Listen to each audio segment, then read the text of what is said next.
ये पूरी कहानी काल्पनिक और अवैज्ञानिक है। हमारा चैनल किसी भी अंधविश्वास को बढ़ावा नहीं देता। इस कहानी का उद्देश्य केवल मनोरंजन है।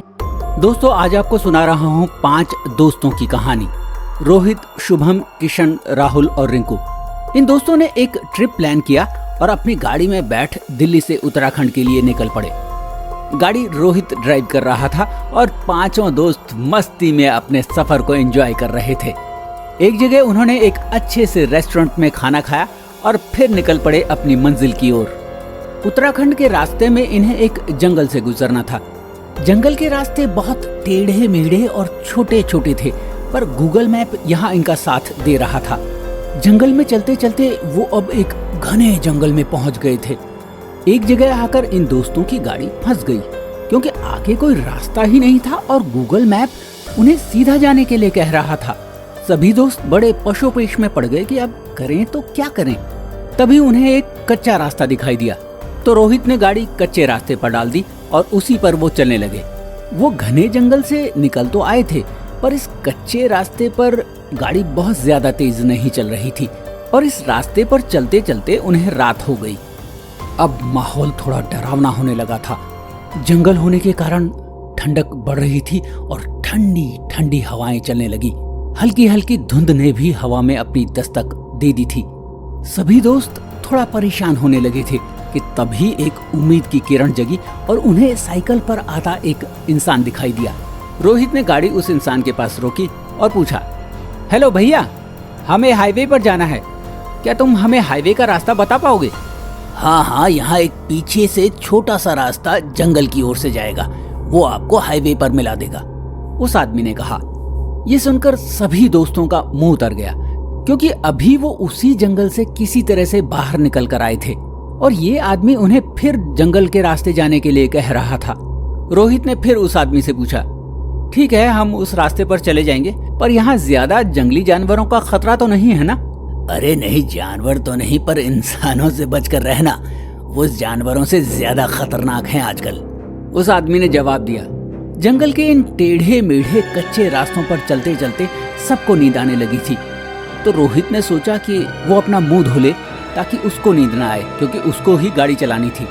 रोहित ने गाड़ी रोकी और बाहर निकलकर अपना मुंह धोने लगा कि तभी उसने एक पेड़ पर एक जानवर को चढ़ते हुए देखा। वो डर गया और तुरंत गाड़ी में वापस बैठ गया। उसने जोर से गाड़ी का दरवाजा बंद किया, जिसकी आवाज से चारों दोस्त जग गए। रोहित के बगल में बैठे राहुल ने नींद से जगते हुए उससे पूछा, क्या हुआ रोहित, क्यों इतना घबराए हुए हो? अरे यार, मैंने अभी एक भयंकर जानवर देखा है। तो भी ना यार रोहित, कोई जानवर वानवर नहीं है, हमें तो कुछ नहीं दिख रहा। और तू कब से इतना डरपोक हो गया? चल ना यार, गाड़ी चला, राहुल ने अलसाई हुई आंखों से रोहित को जवाब दिया। पर ये क्या, अभी गाड़ी थोड़ी दूर ही चली थी कि राहुल को भी बैक मिरर पर कोई उनका पीछा करते हुए दिखाई दिया। वो लग तो इंसान की तरह रहा था, पर जानवरों की तरह चारों पैरों पर दौड़ रहा था। अब तो राहुल भी डरने लगा। उसने सभी दोस्तों से कहा, अरे शुभम, किशन, रिंकू, अरे आंखें खोलो, देखो देखो, कोई हमारा पीछा कर रहा है, उसने बड़े डरते हुए उनसे कहा। अब तो पांचों दोस्त बुरी तरह घबरा चुके थे। रात घनी हो चुकी थी। रोहित जितनी तेज गाड़ी चला सकता था उतना तेज चला रहा था। इन टेढ़े मेढ़े और ऊंचे नीचे रास्तों पर अचानक गाड़ी मिस बैलेंस हुई और एक पेड़ से जाकर टकरा गई। गाड़ी तो डैमेज हुई, पर पांचों दोस्त अभी भी सही सलामत थे। पांचों दोस्त इतना डर गए थे कि उनमें से किसी की भी गाड़ी से बाहर निकलने की हिम्मत न हुई। उन पांचों ने इधर उधर देखा, लेकिन उन्हें कोई नहीं दिखाई दे रहा था। तो रोहित ने धीरे धीरे अपनी तरफ का शीशा डाउन किया, पर यह क्या, अचानक वो डरावना सा इंसान रोहित के सामने आकर खड़ा हुआ और रोहित को खींचकर अपने साथ ले गया। इस पेड़ से उस पेड़ पर कूदते हुए वो डरावना इंसान रोहित को पता नहीं कहां ले गया। अब तो चारों दोस्त बुरी तरह से डर के मारे कांप रहे थे और भगवान से अपनी सलामती की प्रार्थना कर रहे थे। किसी को कुछ समझ में नहीं आ रहा था कि वो रोहित को बचाने के लिए गाड़ी से बाहर निकले या वहीं बैठे रहें। अब राहुल ने रोहित की तरफ का शीशा फिर से बंद किया और गाड़ी को स्टार्ट करने की कोशिश करने लगा, पर दुर्भाग्य से गाड़ी का इंजन बुरी तरह डैमेज हो चुका था और गाड़ी स्टार्ट नहीं हो पाई। अब इन दोस्तों को कुछ समझ में नहीं आ रहा था कि वो गाड़ी से बाहर जाएं या यहीं बैठे बैठे इंतजार करें। पर अंत में इन सभी ने सोचा कि गाड़ी से बाहर निकलना ही ठीक रहेगा, क्योंकि अगर वो साथ रहे तो उस डरावने इंसान का सामना कर सकते हैं। चारों दोस्त गाड़ी से बाहर निकलकर धीरे धीरे जंगल में चलने लगे कि अचानक उन्हें एक बड़ा सा पेड़ दिखा जिस पर खून लगा हुआ था। उन्होंने डरते डरते ऊपर की तरफ देखा तो वहां एक लाश लटक रही थी। उस लाश की गर्दन कटी हुई थी और कपड़े भी फटे हुए थे।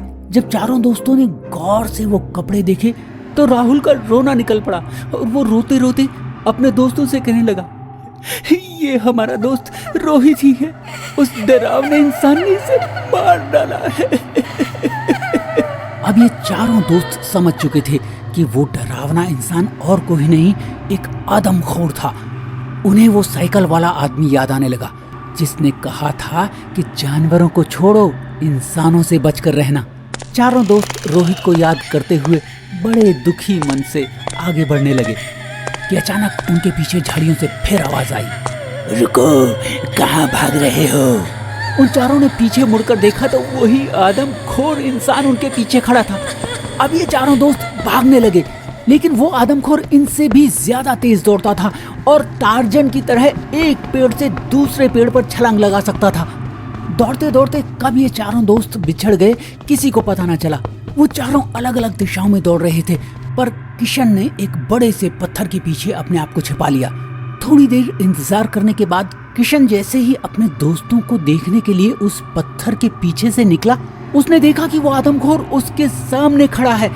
उस आदमखोर ने किशन को अपनी बाहों में जकड़ लिया और जल्दी ही उसे एक पेड़ पर ले जाकर किशन के सिर को खा गया। अब राहुल और रिंकू साथ में थे और शुभम अकेले ही भाग रहा था। भागते भागते शुभम को बहुत प्यास लगी और वो एक झील के पास जाकर खड़ा हो गया। उसने अंजलि बनाकर झील से पानी निकालकर पीना शुरू किया। अभी वो पानी पी ही रहा था कि उसे पीछे से कुछ आवाज सुनाई दी। उसने पीछे मुड़कर देखा तो उसकी खुशी का ठिकाना नहीं रहा। उसके दोनों दोस्त राहुल और रिंकू उसके सामने खड़े थे। राहुल और रिंकू भी शुभम को देखकर बहुत खुश हुए, पर इनकी खुशी ज्यादा देर तक नहीं चली और वो आदमखोर डरावना इंसान फिर इनके सामने खड़ा था। उसने शुभम को अपनी बाहों में जकड़कर झील में डुबा दिया।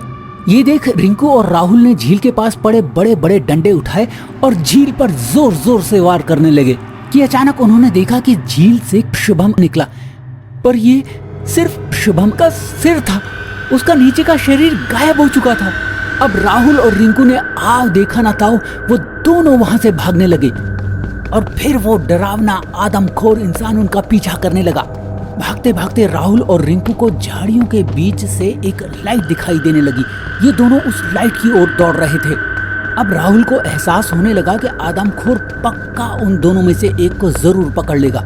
राहुल ने रिंकू को भागते भागते सॉरी कहा और उसे धक्का देकर गिरा दिया, जिससे आदमखोर रिंकू के पीछे चला गया और राहुल को भागने का मौका मिल गया।